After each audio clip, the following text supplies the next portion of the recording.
Happy New Year. Welcome to Office Hours, the show where we answer your technical questions 7 days a week. Of course, you can ask any questions. Today is a great day to ask audio questions. So, Cindy, let's dive right in.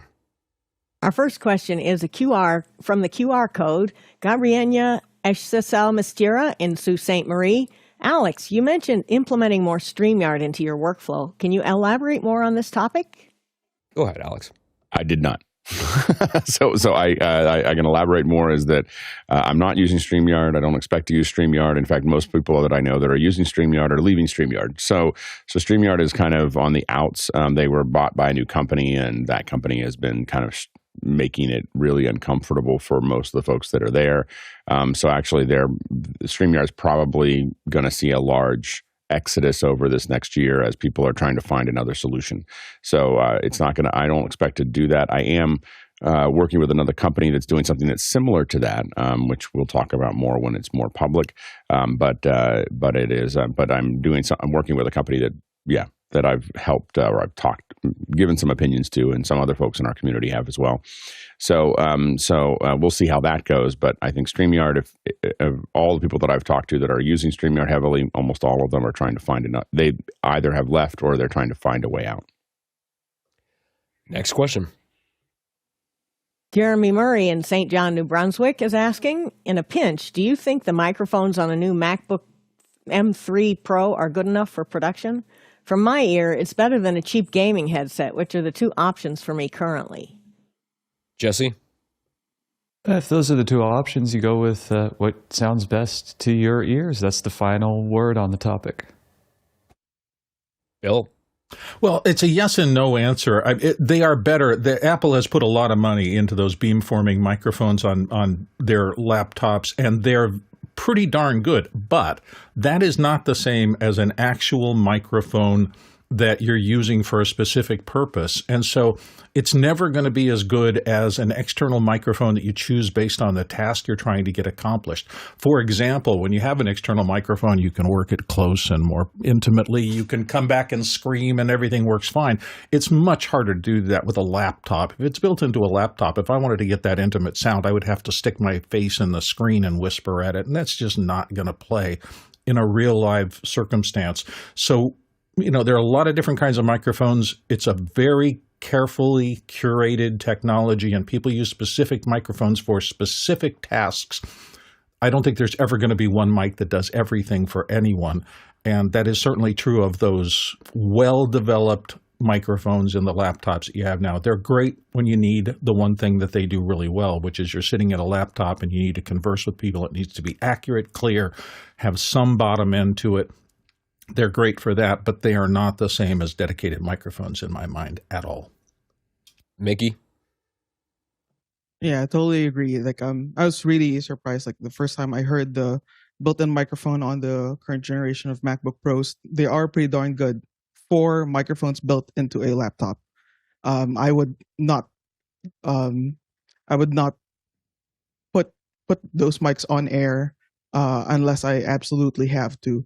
You can get a relatively affordable USB microphone. Audio-Technica has some decent USB ones for for I don't know, $60, $80, $100. Not much at all to get something significantly better than what you would find on the laptop microphone. If you have to use it, get that mic as close as possible to your mouth hole, to your sound hole, and deal with the lower end quality that it gives you. But if you can't spend even just $60, get something decent. And Alex? Yeah, with the newest M4, which I would say is twice as good as the M3, and the M3 was twice as good as the M2. I mean, Apple is spending an incredible amount of money on effort on this.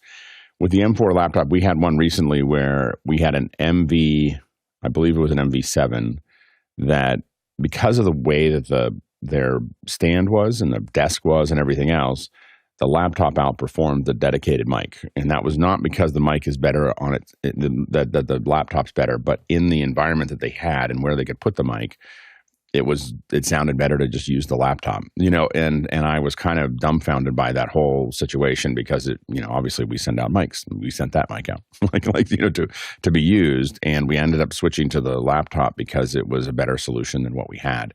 So I think that is so I think that it's come a long way. If your choices are a gaming headset or a lap or the M3 or M4 Pro, then definitely it's the Mac Pro. I still think I'd rather have a dedicated mic, and when it can be mounted correctly, I think that the dedicated mic is always going to outperform the computer.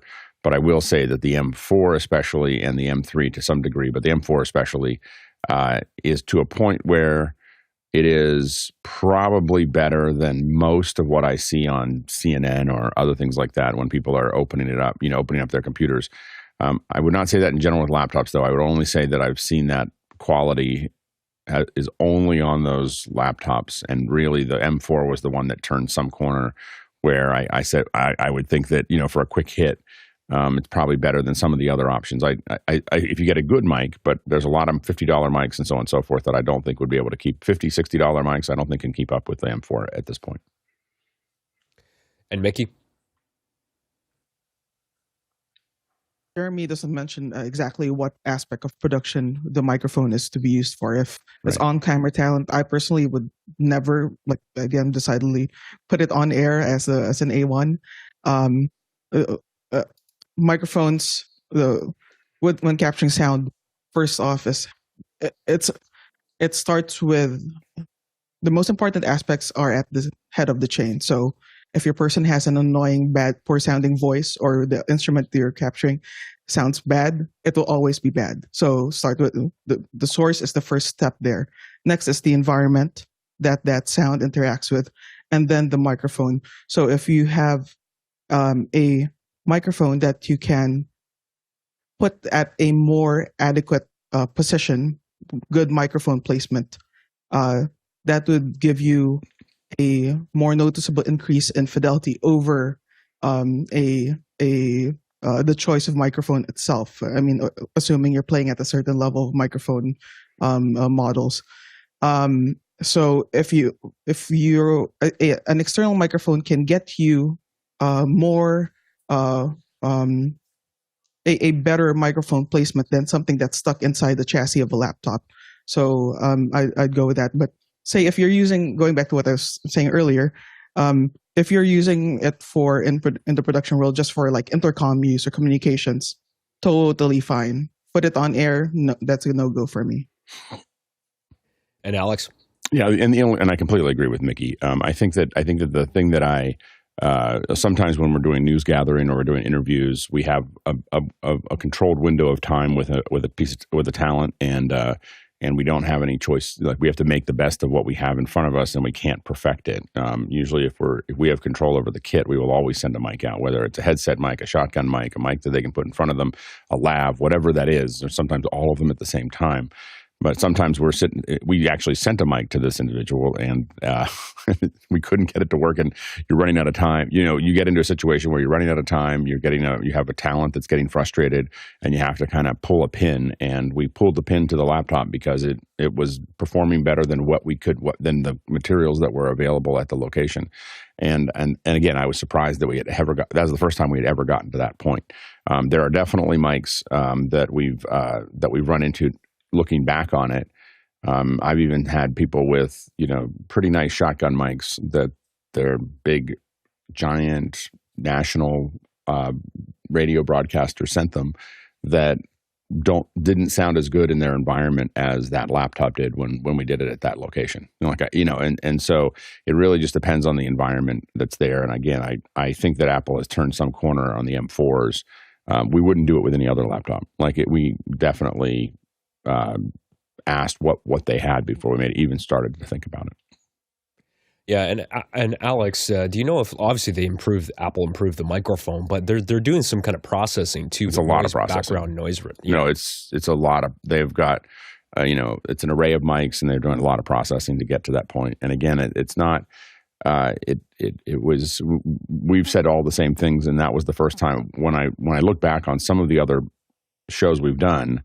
I can think of quite a few of them that would have sounded better that we had dedicated mics, but for a variety of reasons, whatever processor they had with it, and oftentimes the hardest trouble we get into are people who have their own systems. They've got a Scarlett and some kind of microphone and so on and so forth, and it's us juggling, trying to figure out how to get their mic to work well with what we're doing.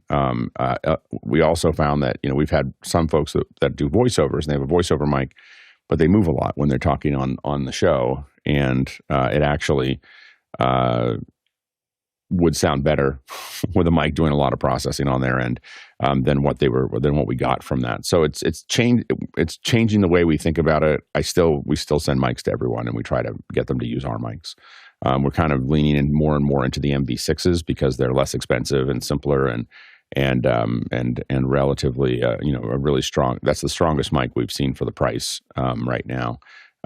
So we still try to get those through there, but you get into people with messy desks, and they don't have all day to figure this out. That we get usually maybe we get a tech check if we're lucky, and then outside of that we get about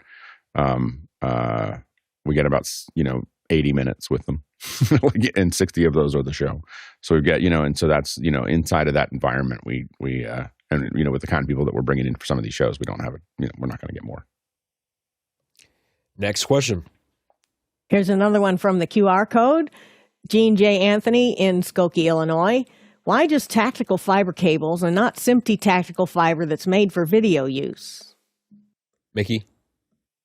Yeah, the SMPTE fiber standard is specifically designed to connect your cameras to the CCU, while just having bare, tactical fiber or armored fiber gives you strands, and you can use them however you want to use them. You can use them for MADI, for IP, for SDI, for whatever you want to do with it. SMPTE fiber is made for cameras. There are 2 strands in there. Some manufacturers deviate and use 4 strands. Some use 6. Hello, Ikegami. But they're designed to connect the camera to the CCU. Ronnie? I don't know what came over me answering something after Mickey. Everything he said was the correct answer. And we in the studio use fiber for simple things as internet access, etc. So there's some SMPTE fiber is more like a dedicated link between camera and CCUs, as he said. And we use the other tactical fibers for everything else. Courtney? Well, my experience comes from earlier on use. We went on Dexter when we transitioned to digital cameras. After a while, I think we had the Sonys before we went to Alexas, and we had the fiber backs on them for connection because they're always wanting to pull signal out of them to go to the DIT station for monitoring for everybody. So we're always monitoring the output of those cameras, and the fiber just didn't work out. We tried it and tried it and tried it, and it would be, a little bit of dust gets on the connector because you're constantly plugging the camera in and unplugging it, plugging it in, unplugging it when you're moving around the set. Plus, you're running fiber optic cables on the ground, and that's always dangerous in a production situation. So if you're going to be in a fixed installation where the fiber is not going to be moving or being connected and disconnected all the time, it'll work great for you. If you're putting it in a production situation where you got cameras that are moving, going on and off dollies, you can't. Fiber optic cable is, tough to bend. You don't ever want to bend it at a 90-degree angle. And the other thing is you don't want to run over it with steel wheel dollies. And there's a lot of stuff on the set that can damage cable. But we just had interconnect problems all the time. The cable wouldn't be seated correctly into the camera or the CCU. They would run back to the DIT. So we went back to SD High. And Alex? Yeah, with the 950 that I have with CCU, to what Mickey said, that's how we connected them, is the SMPTE fiber. And we used them heavily.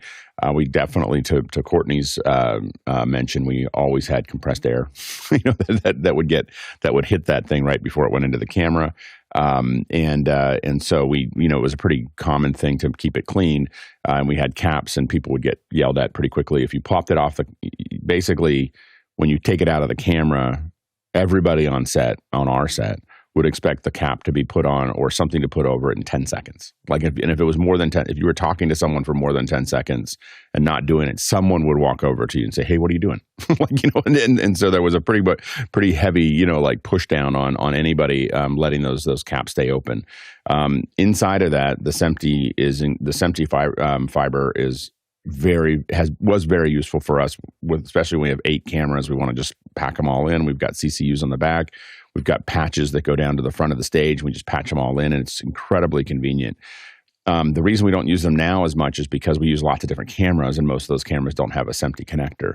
So we're just using them to get an electrical signal, an SDI on one side and SDI on the other, and they're, whether they're FR7s or FX6s or even, higher end cameras. We're using those to, there's all kinds of different things. And then we're also trying to deliver Ethernet. We're also delivering a long run to to some kind of stage box. And so, when you have a TAC-12 or a TAC-24 or 2 TAC-12s or whatever you're going to use, you have an incredible amount of flexibility over what happens on the other end. And so that's why, the SMPTE works great if you have a fiber back and you have a CCU. Like, that is what you use. And if you have it, you can, there's a lot of options there. But the reason that we mostly have more generalized ones is because we have lots of generalized needs.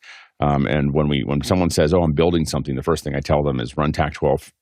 Figure out what your server area is going to be and run TAC-12 from there to everything, everything but the bathrooms.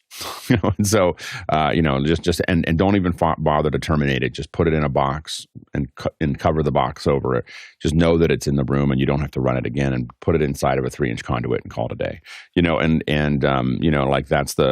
it's easy to do when you're building something. It's a relatively small cost. It's a big cost and a real pain in the neck when you do it after you put the walls up. Go ahead, Mickey. Yeah, with one thing to know is that with most SMPTE cables, depending on who or how it's terminated, most of them will have a cap right on the boot. So there's really no reason for you to leave it unprotected for a prolonged period of time. There are also a lot of SMPTE breakout cable or breakout boxes that you can get that live both on the truck end and also the camera end. So on the camera end, you would have SDI in and a program return out. A lot of times 2 program return out, so that operators can monitor different things. You'd also have your intercom headset connector there. That's another thing that a full SMPTE fiber system accommodates. The CCU often has intercom in and out, so that the cam ops can just plug their headset into the camera or into the fiber back without having to run a totally separate line for intercom. And if you find yourself in a situation where the cameras you're using for the production do not have a fiber back, then you can use one of the breakout boxes to get essentially the same capabilities, minus, of course, the camera control from the CCU. And bringing James Haldane in the chat too, he said, for some reason, if you've lost your dust caps, you can find them very cheap on AliExpress as well. Next question. Andy Kokendorfer in Viera, Florida. Happy New Year. Which tech or trend are you excited about for 2025? Go ahead, Alex. I mean, I think that for the first time in a long time, I'm excited to see a new camera. I haven't seen new cameras that I've been particular. I mean, they're all incremental and they're all interesting and everything else. But the new Blackmagic immersive camera, I think, is going to be.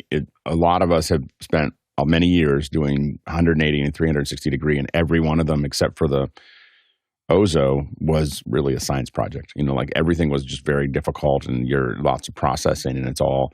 And so the idea that we could get a camera that also has the processing built into Resolve to be able to and being built into a pipeline that's partnered with Apple, it's pretty exciting. So I think that for those of us who have been doing immersive for 10 or 15 years, we're really excited to see what that camera can do. I mean, maybe the first version may not be as powerful as we'd like, but I think that it's something that that a lot of us are excited about. The other thing that I'm tracking a lot is we're seeing more and more movement towards high frame rate. So, 120 frames a second is starting to become more and more of a thing.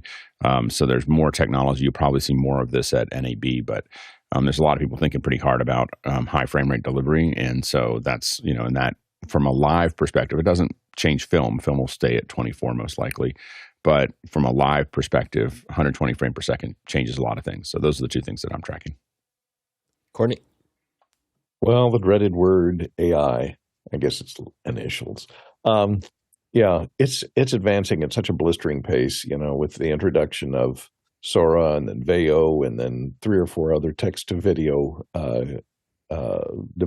software that's come out. I wish it would fix that glitch.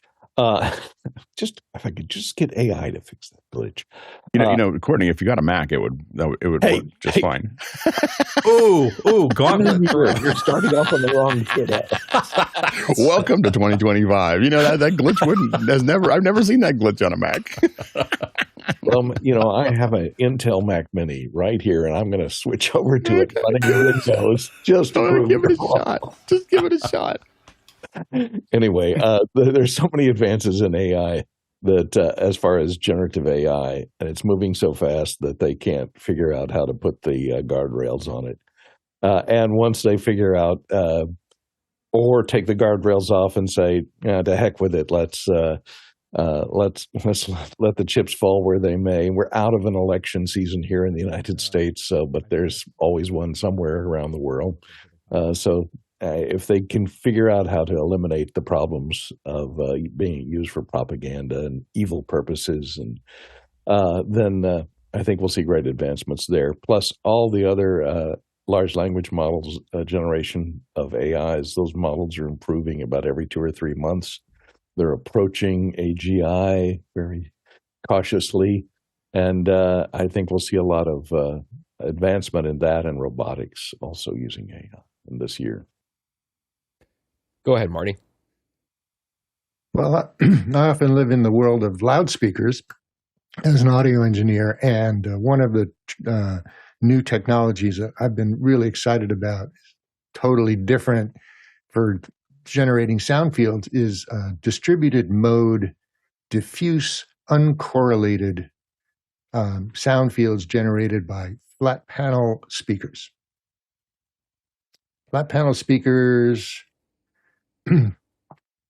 from flat panel audio, these are not exactly new. They've been around for a while, but they generate sound in a completely different way. They don't have a piston that drives a woofer or a tweeter or a compression driver, and the sound field is just very diffuse, very open and uncorrelated, which means reflections don't cause comb filtering. It's just an amazing technology, and it's going to change the way we think about loudspeakers.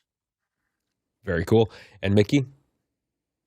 Yeah, for me, I'm pretty excited by the Sennheiser Spectera system that they announced last year, and the rest of the WMS wireless microphone and IEM systems.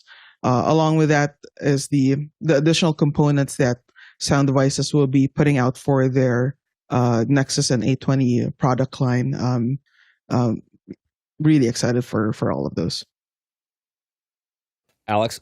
Yeah, and as AI becomes more and more, and people start talking about AI becoming, AGI and so on and so forth, mark my words, you will hear a term that you probably haven't heard before that will start to come up related to consciousness, which is the collapse of quantum wave functions. And that is a theory that is built around, a theory that's been around for about 30 years, but there is a growing belief that that our brain is not making mechanical connections from the neurons, but actually it's a quantum function. It's actually a collapse of quantum wave functions that creates what we think of as consciousness. And there's a growing belief that because of that, AI will never reach consciousness because it's not operating inside of that space, or it won't until it operates inside of that space. So that's starting to it's something that you saw. Like, I've been watching it for a long time, but it's something that you're suddenly seeing people talk about more and more. It showed up in Popular Mechanics. It's showing up in more articles. So you're starting to see more people talk about it as we get closer and closer to what people are talking about as AGI. Yeah, and for me, I could talk about a lot of advanced AI technology is helping me be more efficient at my job. But I have to say, the one thing that I'm most excited about is one thing we actually talked about earlier with these new M4 Macs that have these considerably better microphones. So just by pure happenstance, I'm looking forward to more people buying these new computers, because it just means that, if they don't they're not going to put any effort anyways in their setup, we'll just get better audio in meetings, which means that they will be more tolerable for the average person. So I'm excited about that. Next question. Next one's from Clive G. Ludford in Kingston, Jamaica. What are the little things that experience has taught that you must carry to make an event work or solve big issues? Maybe this could be for a second hour or extra hour episode, inspired by this video. Link provided. Courtney? Well, as we always mention, from Decimator, the MD Cross or the MD HX. This is a Cross V2, which is handy. The difference between the Cross and the HX, they both do different things. I mean, the same thing, which is they convert SDI to HDMI, and they convert frame rates and types of HD video to other types. They do scaling, they do image reverse. And the Cross versions have built-in test generator in them, so that you can generate a variety of HD test signals and output them over HDMI or over the SDI outputs. So they're handy to throw in your laptop bag. Another thing that I always carry in my laptop bag is at least one of these Melee stick PCs. It's a whole Windows 11 PC that'll slide into the little pocket inside my laptop bag. I use that in conjunction with one of these tiny dongle connected wireless keyboard mouse combos, and a combination of those things in my laptop bag. If I need to provide video video image on some monitors in the background, easy to just take one of those stick PCs, stick it on the back of an HDMI equipped monitor, and put a static image or a moving image or a loop of MPEG-4, or I can remotely control, because that stick PC has an external antenna on it. It has much better range for Bluetooth and Wi-Fi, so that I can connect to it over Wi-Fi, even though it has a Ethernet connection on it.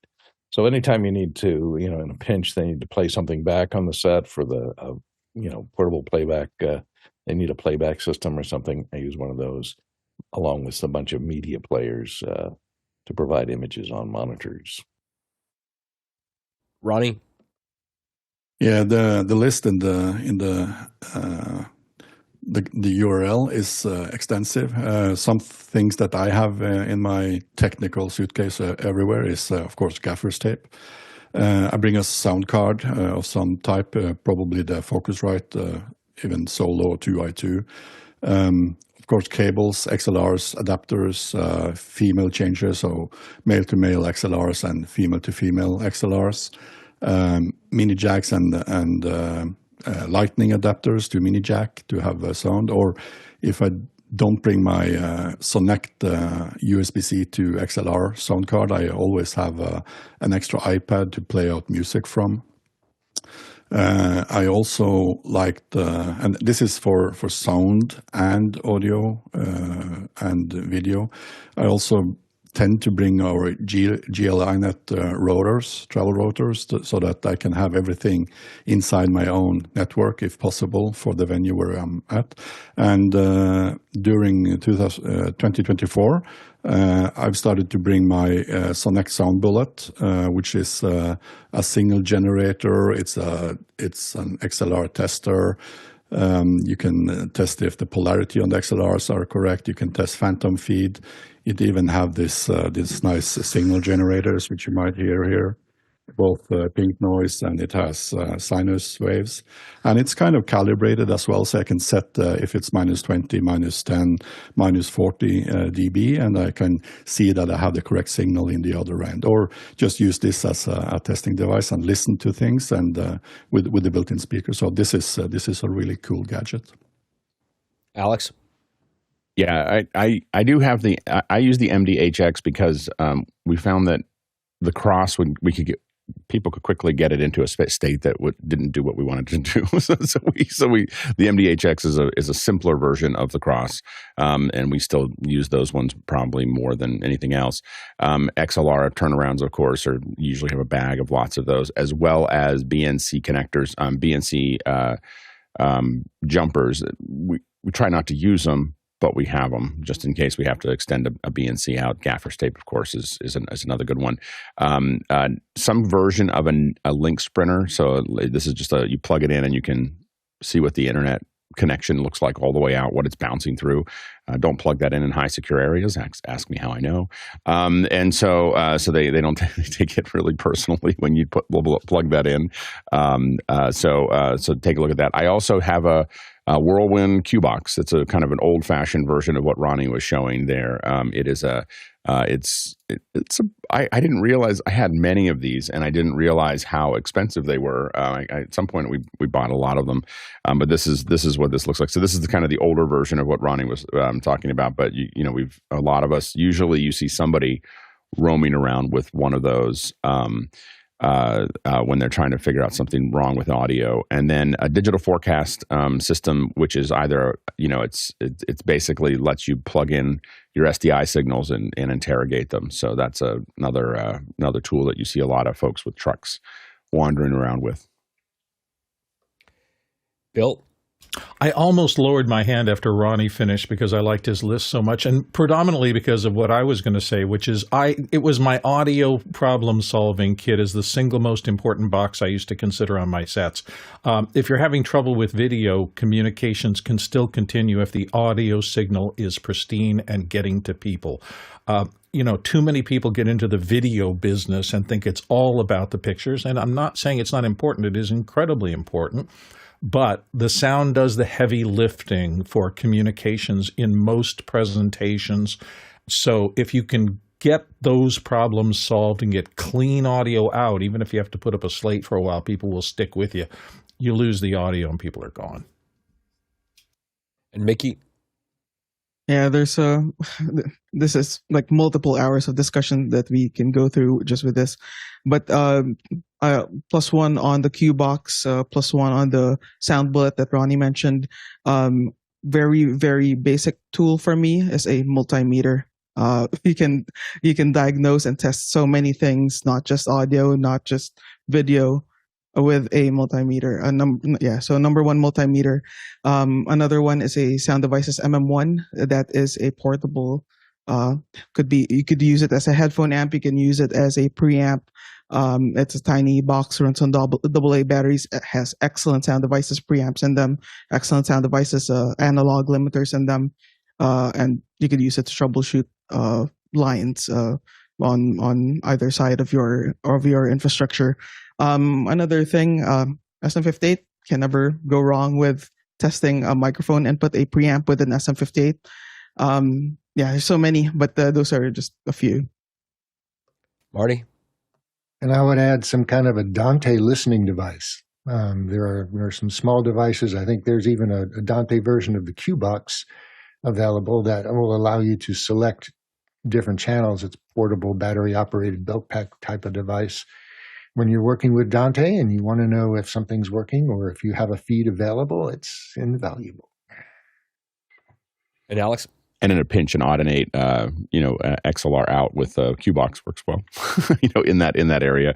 The other thing I was thinking about when we were talking about sound devices is something that's almost in every kit still after all these years is a USB Pre 2, because when push comes to shove and nothing else works to get audio in and out of a computer, I can plug that in and it'll work in almost every computer I've ever dealt with, including my phone and my iPad and everything else.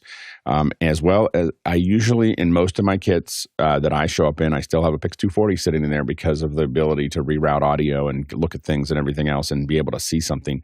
It's getting to be long in the tooth. I can't do 3G anymore. And I mean, it doesn't do everything I want it to do once you get to 60 frames a second, but still oftentimes have it as a test unit. It's still pretty useful, and I still have got a couple of them floating around. And Mickey? Yeah, going back to what Marty said there, look at and I don't have a switcher with me right now, or else I would show you, but look for the Nixer, Nixer, Nixer PD Dante. It's a nice little box that is a Dante-capable audio interface that can do 64 and 64 out, and it's great for just monitoring or checking Dante paths. On the MADI side of things, if you work a lot with MADI, the direct out Analisa, Analisa, direct out technologies Analisa for checking MADI lines. It can do coax or fiber optic MADI connections.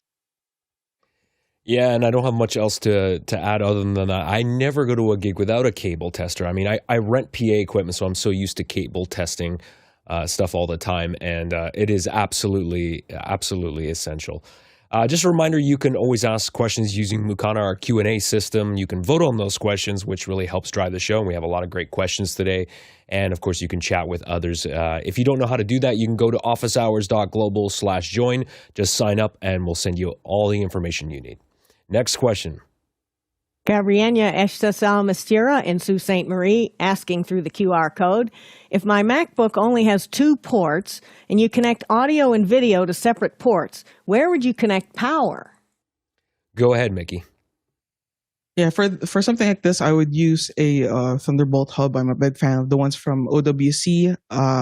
Currently, I would recommend the 11-port Thunderbolt 4 hub because not only does it have 4 Thunderbolt connectors, including the one that goes to your host, to your computer, but it also has a slew of other connectors on it.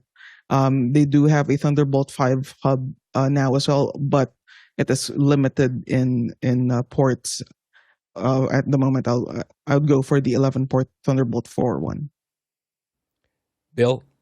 Yeah, I'm right along there with Mickey. I take, if nothing else, my small Thunderbolt Express port, and that allows you to use one of the 2 ports to not only free up all, outboard all these other connections that it has, but it also does power management. And one of the things about the newest MacBooks, the newer ones, is that it doesn't really matter which port it sees power on.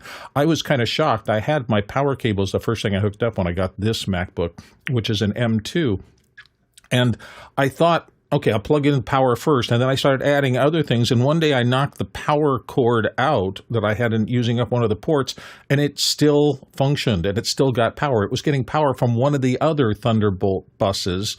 And it's smart enough to understand the number of sources of power it has. And as long as you have one, you're good. So the fact that my OWC larger dock that Mickey was explaining was connected to this meant that it was plugged in, it was feeding power into the laptop. I didn't need the secondary power connection at all. They're smarter than you think now, and they'll figure out how to do things in the Mac world like that power connection. Mickey?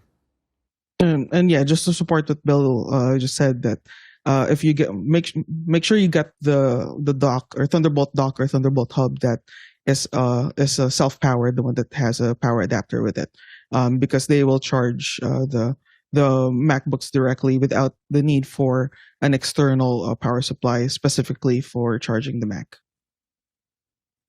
Next question. Zach Stallsmith in Chautauqua, New York. Is using Dante and NDI in home studios a common practice? I have NDI set up for video monitoring, but want to add Dante for ease of audio flow between machines. Start us off, Mickey. Yeah, I wouldn't say it would be common, but for folks who are indeed, who indeed use NDI and Dante in their normal production environments, implementing it in their home studio would be a natural thing to do for them. So yeah, in the generally speaking, maybe not, but folks who use it, yeah. And Ronnie? Yeah, same for me. I tend to use Dante specifically in a professional way, but we also use Dante in the home studio. I tend to use these Avio from Audinate, small gadgets. And what's about the focus here? It should be good. And one of the reasons I'm using it in my home studio is to also learn and to be able to test things while studying Dante. And the certification normally tend to discuss stuff that you would like to test for your own. And there's a good way to use your time in your home studio to actually learn Dante, because it's kind of advanced, and if you just get under the skin of it, it's really starting to grow on you, and you start to use more and more of that. Yeah, I recently started using Dante with my Yamaha DM3, thanks to Mickey, and just make sure that if you're going to use something like Dante Virtual Sound Card, which is a piece of software, that you're using it on a supported operating system, because not that I'm bitter, but Sequoia has some problems. Marty? So NDI is great for carrying audio between computers along with video, and while it is possible to do multi-track, multi-channel NDI and route the audio between computers, I'm still haven't figured out how you can get NDI audio, multi-track audio, in and out of a mixer. So this is the big advantage of Dante, is that it can go in and out of hardware as well as software. Next question. Next one's from our host, Alexander Knight in Port Coquitlam, BC. Is a 10-minute countdown before the top of the hours when a show goes live too long? Any arguments to make it 5 minutes? Alex? We make a lot of ours 5 minutes. It depends on how big the event is, as well as how much time you need to make sure that it's working well. So it's not something for the user. It's generally production related as far as how long you want it. 5 minutes is a good number because most of the notifications that go out from social networks take 3 to 5 minutes to get to everyone. They do that on purpose. So it doesn't. So if you are jumping straight into an event without a start, you just need to know that people are going to miss the first 3 to 5 minutes of what you're doing. So you want something going on for 5 minutes before the show. It doesn't have to be a countdown clock, but you want something happening from the time you go live to the time. Just know that the first 5 minutes shouldn't be important because people are going to miss it. So that's the kind of the basic rule of thumb. For larger events, a lot of times we want up to 20 minutes of content that we want running there so that we can see everything. And it's not so that we need to see all that. It's that if something goes wrong, how much time do you need to recover? So when you go up, if you have a fail to start, if you have a problem with your whether if you're doing your own network, it's a whole nother set of problems. Is the edge working? Are you having any issues with YouTube? Are you having any issues? So if you try to start any closer without a countdown clock, you end up in a situation where you suddenly don't have a show on time. So starting a little early guarantees that you're going to be on time when you start the show. I would say countdown clocks are the third best thing that you can do as far as a pre-show goes. The best pre-show is a pre-show. So having people come out of something, have a couple graphics very quickly and go into a pre-show for 20 minutes or 10 minutes or something where people are just chit-chatting and talking. That's the best solution. Like that is going to keep that means your audience is showing up, they're getting content. It also means that you can stretch over the top of the hour if something goes wrong and you just simply talk through it as opposed to having something. So having chit chat, having one or two people able to talk to each other while you're prepping is the best way to do a pre-show, in my opinion. The second best way to do it is to play some videos that has a little countdown clock in the bottom that plays videos that are entertaining, that might add to it. Like, for instance, if you're talking about a certain subject, you can run a 10-minute video pre-show that talks about that subject and really underlines that subject and really educates people as well. But it gives them something to watch ahead of time. The countdown clock is it shows motion. If you're smart, you'll have it have music as well, so that you're testing you're exercising your audio, you're exercising your video. You're not doing a still because there's a whole bunch of problems with stills. So you want to try to avoid starting soon stills or anything that's a still image, because it's not telling you what you need to know about whether that stream's working. And it also is just a death knell to viewership. People show up and see it starting soon, they leave within seconds. So the countdown clock tells the users when it's going to actually get off the ground, so they have some kind of sense of certainty in that area. So so I would say, again, the countdown clock isn't the perfect thing, but it does give people there. I think 10 minutes is fine. We used to do all of our stuff at 20 minutes. People say, well, I don't want that at the beginning. Well, just clip it off later. you should be using a platform that you can clip it off. So you do the countdown clock, and then we do it for this show every morning, and then we clip it off. And a couple hours later, it's gone. And in our own platforms, if we're doing it through Akamai or something like that, we can do that in seconds. So there's a lot of ways to get rid of the pre-show after that. Rashid? So my perspective is going to be on the accessibility side, but whenever we hear music as being vision impaired or vision loss folks, we might wonder, okay, when is this something supposed to start, or why am I not hearing content? So I really do agree with Alex by saying if you have a little chitter chatter or you have pre-video postings of just what you might talk about, I think that is a way to at least engage the audience. We were on conversation with Tony Mobley when I was on it, and a lot of people in the beginning were like, well, we don't hear any audio. We don't hear it. So when we cut it, now everybody knows between 6 to 7 seconds, you might have a banner introducing something, and then you have the content to present after that point. So it's really important, I think, to take it for the 3 to 5 minutes instead. So use it as your markers to know that it works, your system is working. If you're going longer than 10 minutes, then I think it's just, you don't know when you're going to start. We don't know that there's a clock there being vision impaired or being blind even. So you may not know that piece, but if it's 3 to 5, or even if you have some chitter chatter behind the music, hey, we will be right there, or something that at least lets the person know that there is actually action supposed to happen. So I think that keeps engagement going. Next question. Punsak Dorji is asking, Happy New Year, panelists. Which one should one invest time in learning? Resolve, Premiere Pro, or Final Cut Pro? What are the features in Vinci Studio that are not there in Resolve? Thanks. Jesse. I'm going to give you the wrong answer. That's you should be studying all of them. They're all very, very useful in their own unique way. If I had to pick like a hierarchy, I would say start. We do all of our work in Resolve, and we play in Final Cut, and we avoid subscriptions in Creative Cloud.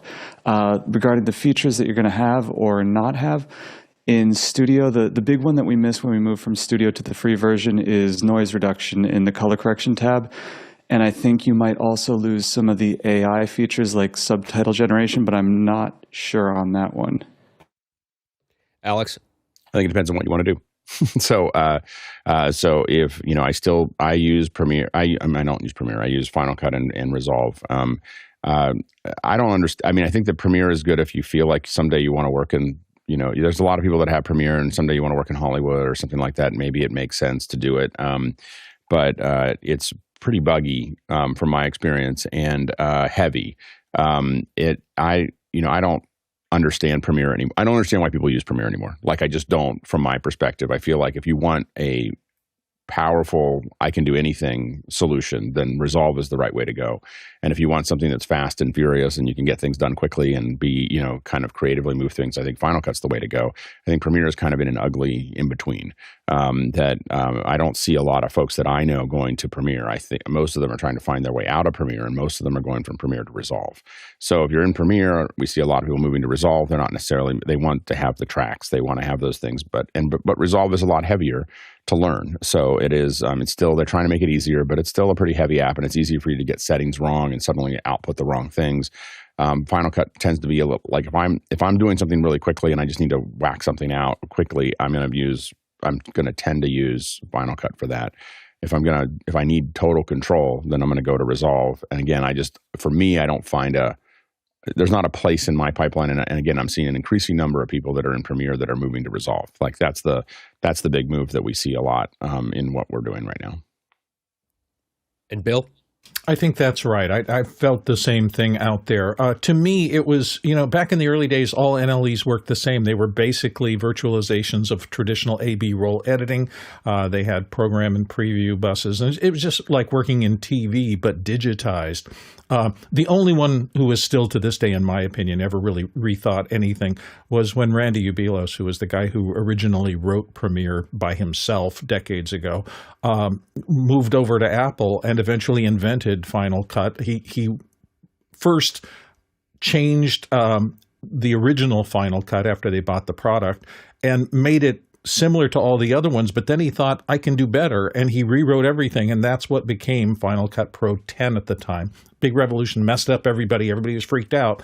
But it did address a lot of the problems in speed and fluidity of assembling digital content. That was really its thing. And it's not just video. I classically use it for a lot of audio tasks and things like that. Well, just because the things bolted into it, like the database and keywords and all this kind of modern stuff, really makes you more efficient. That's my personal opinion. That doesn't mean an editor can't be efficient in the old process, the A/B roll kind of way, and they do. And one of the things Resolve has done brilliantly is add a ton of capability and speed and modernity to that traditional workflow. And I think that's why a lot of people coming from the Avids and things like that gravitate toward Resolve. You don't have to change your thinking all that much to adopt it and be productive with it, where for Final Cut, back in the Final Cut 10 era, you really did have to kind of reprogram your thinking in a lot of ways because it just has these new tools that are very efficient. So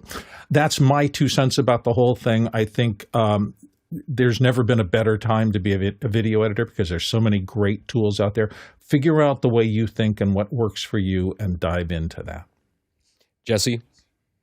Alex, I just want to disagree with you a tiny bit in that I don't think Resolve is as intimidating as its reputation suggests. If you want to learn all of Resolve, it's a huge lift. If you just want to learn that Edit tab, it's as big a lift as Final Cut or Premiere. And I think the main thing when you're jumping into any of these is to find out where your project files are, where your render files are going to be, where your proxies are going to be, and keeping track of that information. That's going to be just as difficult across all of those 3 platforms. Yeah, I think it's just that you have more control over how to set up the project, and I just find that sometimes it's easier.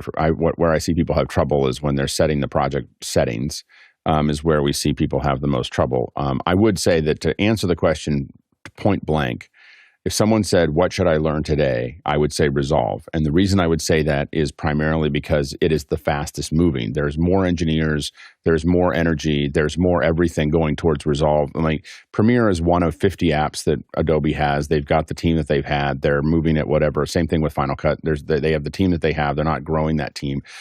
There is a laser focus from the top of Blackmagic, from Grant Petty on Resolve, and that has an entirely different energy. So if you're going to pick one and you didn't, if all things are even and you're looking at a bunch of apps and you're trying to decide which one, Resolve is the one that's probably going to continue to add hundreds of features a year compared to everyone else. Yeah, and as a bonus, having that $0 entry fee probably doesn't help, or probably helps as well. It does help. It's a big market. Exactly. Mickey? Yeah, I agree. Like if you're just starting out and you want to learn the platform, I'd probably start learning in Resolve.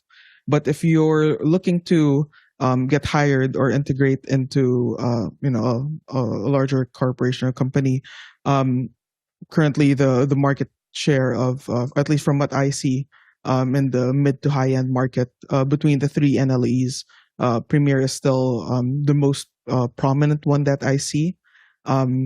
But a lot, as Alex mentioned, I see a lot of companies slowly inching their way towards Resolve. So for future proofing yourself, I probably learn Resolve. Like Final Cut, I see more often in the quick and dirty edits, like quick news clips and very simple cut to cut projects. That's where I see Final Cut more used in. But on the higher end scale of things, it's currently Premiere and looking like the industry switching towards Resolve. And Alex, you want to round this up? Yeah, and we see a lot of social media stills is in Final Cut, and I remember talking to some pretty prominent social media folks, and the common thing that they said was, "We don't get paid by the hour. Like we just have to get things out." And the Final Cut is by far the fastest one to knock things out. And so, for the time it takes, I can oftentimes the reason when I use Final Cut, usually it's because I know that for the time it would take me to set the project up, get things ready to go, and everything else in Resolve, I'd be done. And I don't need it to do all the other things that I do. Now, more and more of my work requires a lot of channels and a lot of color correction and a lot of other things that make it difficult. I don't want to come out of something else and go. I'm going to end up in Resolve, so I might as well start there. But there are so many places that I just go, well, this needs to be cut together really, really quickly, and I can get it, and it'll look good. It'll all work, and I can get it done in Final Cut really quickly. So, and I think that we still see that pretty heavy. We still see Apple focusing very heavily on social, as is. Blackmagic's also looking at that too, but I think I think that Apple is doing a better job right now at encouraging social media to use their product. Yeah, just to bring in the chat too, Roscoe Jones brings up an important point about Resolve being cross-platform, supporting multiple operating systems. So that's also a huge benefit. Courtney, you had a last thought? Just did anybody mention Avid? In Hollywood, Avid is still primarily the go-to for collaborative editing for television series. Movies or individual. If you're talking about YouTube production and things like that, then I agree. It's Final Cut. Primarily is the entry point if you're on the Mac platform, and if you're not on the Mac platform, then Adobe Premiere Pro. So that's what I see here. Mickey, real quick. Yeah, real quick. I agree that the Avid, like if you have larger higher end projects where you have the tens of thousands of hours of material to sift through, or if you need like really high end workflows, I'd go with Avid. But Funsak was specifically asking about Resolve, Premiere, and Final Cut. Alex. And we don't see new people going into Avid, and they graduate from doing a bunch of edit. They do a bunch of edits, and they're doing Premiere, and they do other things like that, and then they eventually get brought into a team where they learn Avid. But usually they're years into editing before they go into an Avid system, because nobody outside of Hollywood is using the Avid systems, other than schools that are trying to feed the Hollywood systems. But Avid is. It owns that space, and it does it better than anyone else as far as scalability and all the other bits and pieces. It's embedded into that area. It's just not growing into any other markets that we see. No one ever talks about Avid outside of Hollywood ever. Like when it comes to the Media Composer. I mean, definitely they talk about Avid when it comes to Pro Tools and other things like that, and its integration with Pro Tools is key. But we don't see it in the wild anywhere else at this point. Next question. Leo Mendel in Richmond, London.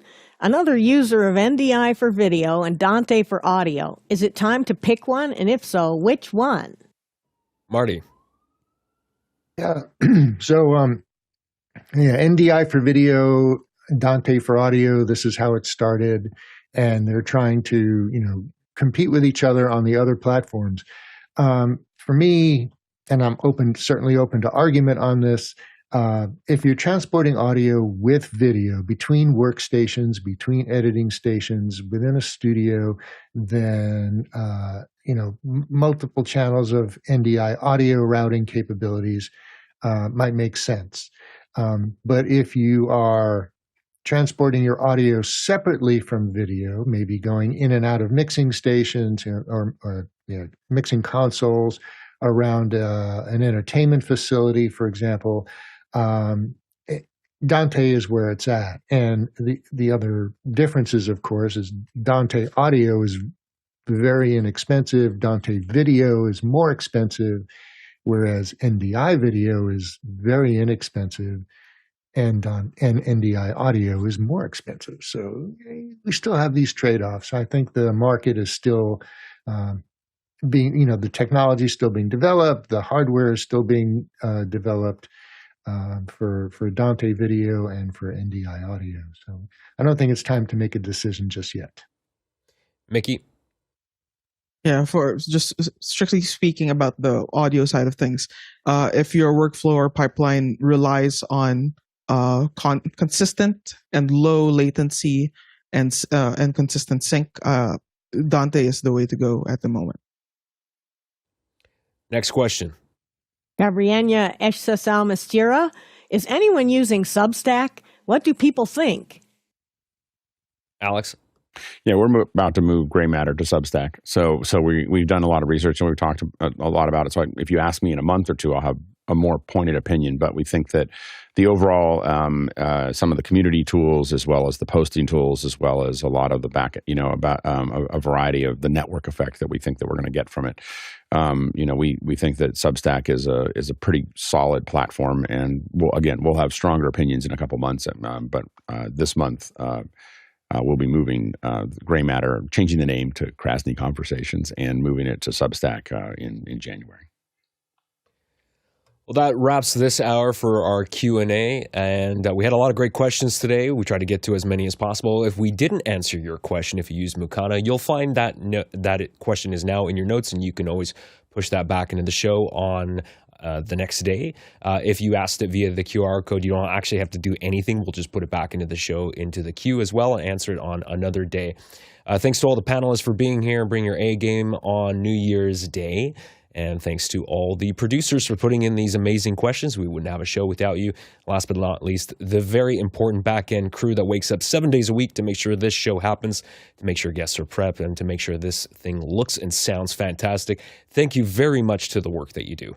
If we were to have traveled around the world to answer these questions, according to the Talak Traversal, it would have been 25,000 miles. That's 40,000 kilometers and 195 million bananas for scale. All right, let's jump into After Hours. See ya. Congratulations. Nobody turned on the wave your hands and get confetti for January 1st. We've all figured out how to turn that off. I know, that's right. Nobody has it. Well, those of us that are Zoom Windows turn that off don't worry automatically about now. such nonsense. I think Zoom But turns this it is off. the Oh, there you one. go. Hey, Mickey There did you it. I go. knew Somebody had to do it. All right. I don't even know how to do it. That's why I didn't. Look at that. He's got confetti and balloons and oh my. Oh, well, Rose Parade starts now. Head to Pasadena, everyone. Join the traffic. Thanks, everybody. Thank you. Happy New Year. Cheers. All right. Happy New Year. Happy New Year. Happy New Year. See you in after hours. Bye-bye.